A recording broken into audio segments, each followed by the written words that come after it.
젊은 사람들도 지칠 때가 있죠. 혹시 벌써 지치지 않으셨겠죠?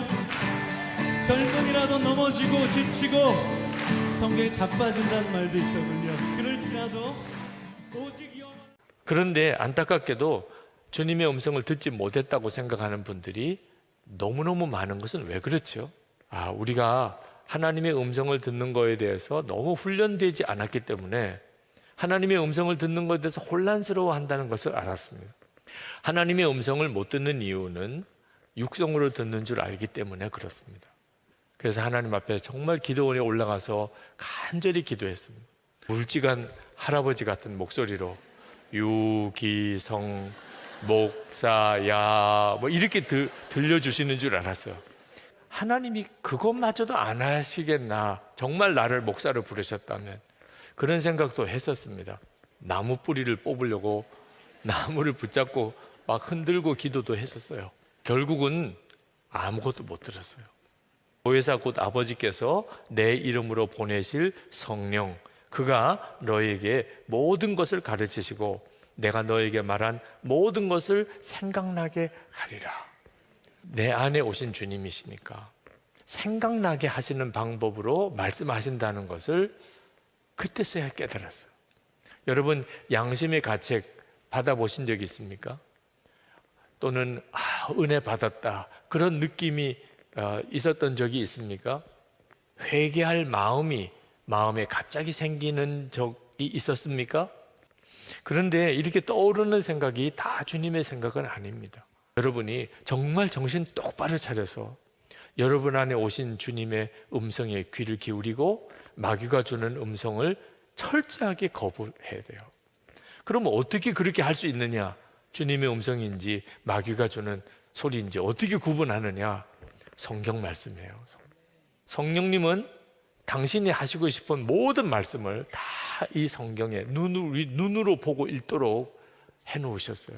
우리가 성경을 계속 읽는 생활, 말씀 묵상하는 생활, 말씀 붙잡고 기도하는 생활을 해야 한다는 겁니다.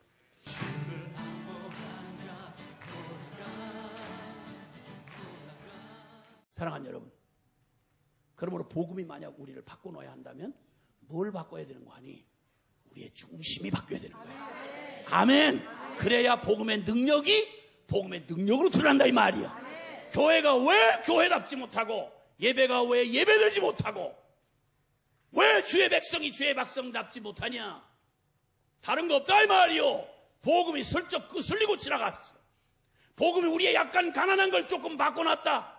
No! 아니다 이 말이에요. 복음이 진정으로 능력으로 역사하려면 다른 데 역사하는 게 아니라 바로 지금까지 여러분의 중심 나라고 말해왔던 여러분의 중심 존재가 이게 복음 앞에서 완전히 주님의 십자가 부활은 2000년 전 역사적 사건이 아니라 여러분의 심령 안에서 실제로 주님의 죽음이 실제로 일어나고 실제로 주님의 부활이 일어날 때, 그래서 우리의 존재를 완전히 새로운 피조물이 되어 이전 것은 지나갔으니 보라 새 것이 되었도다 라고 말할 때 우리의 진정한 변화가 일어난다 이 말이야. 이런 내가 변해야 우리 가정이 변해요. 이런 내가 변해야 이 민족 변한다 이 말이야. 아멘. 그래서 교회는 종교 집단이 아니야.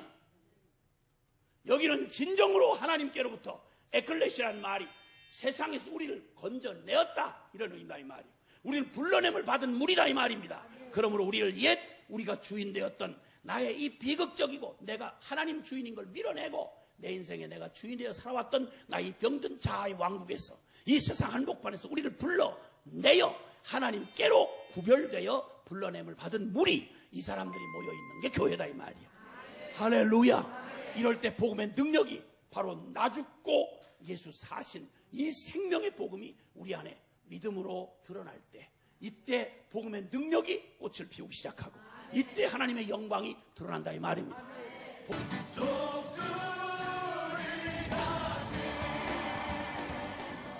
우리가 하나님 앞에서 우리가 살아가면서 영적 질서에서 가장 우리가 실수하는 부분은 뭐냐면 우리가 상황 중심으로 산다는 거예요. 상황 중심으로 살고 하나님 중심으로 안 사는 거예요. 하나님 중심으로 살아야 되는데 우리가 상황에 이제 끌려다니는 거죠. 여러분들 어떤 일이 생기면 그 일을 해결해야 되죠. 누구와의 만남이 있죠. 또 어떤 무슨 프로젝트가 있죠. 또 여러분들 무슨 직장에 어떤 일이 있죠. 뭐 데이트도 해야 되죠. 결혼도 해야 되죠. 또 결혼했으니까 또 가정생활도 열심히 해야 되죠. 그런 상황에 이제 우리가 끌려다니는 거예요. 하나님 중심으로 하나님과 나의 관계 속에서 내 세상이 교회와 세상과 직장과 가정이 이 모든 내가 맞닥뜨리는 곳곳이 하나님의 살아계심을 등장시키는 무대가 아니라 내가 세상에 끌려다니고 그리고 하나님이 그냥 그 옆에 계시는 거죠. 그래서 내가 필요할 때 하나님을 이렇게 붙잡고 또 내가 또 바쁘게 일을 하다가는 또 내가 바쁘게 일을 하다가 또 하나님을 붙잡고 하는 그러한 악순환의 모습이 우리 안에 있지 않는가 하는 거죠. 첫 번째가 영적 질서 세우기. 첫 번째가 뭐냐면 따라해보세요. 영적 중심 잡기. 바쁜 것이 아니라 혼란스러운 것입니다. 예. 여러분, 사탄의 가장 큰 달란트는 우리를 혼란스럽게 하는 거예요. 사탄은 다른 진리로 우리를 이끌 능력이 없어요. 진리는 하나이기 때문에. 그러나 그 진리 속에서 사탄은 우리를 혼란스럽게 합니다. 우리가 어떻게 살아야 될지, 우리가 어떤 삶을 살아야 될지, 우리가 어떤 영적 중심을 잡아야 될지, 우리가 어떻게 영적으로 질서 있는 삶을 살아야 될지를 혼란스럽게 해요. 그 방법 중에 하나는 내 마음과 생각을 시끄럽게 하고 여러 가지 생각과 분노와 울분과 아픔과 억울함을 통해서 이렇게 시끄럽게 만들고 또 혼란스럽게 만들고 바쁘게 만들고.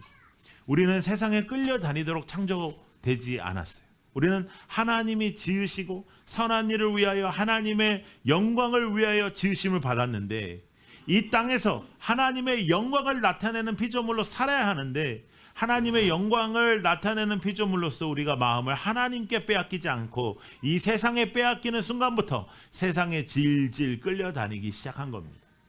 그래서 그것에 스탑을 하는 거예요. 이제 그것에 정지를 두는 거예요.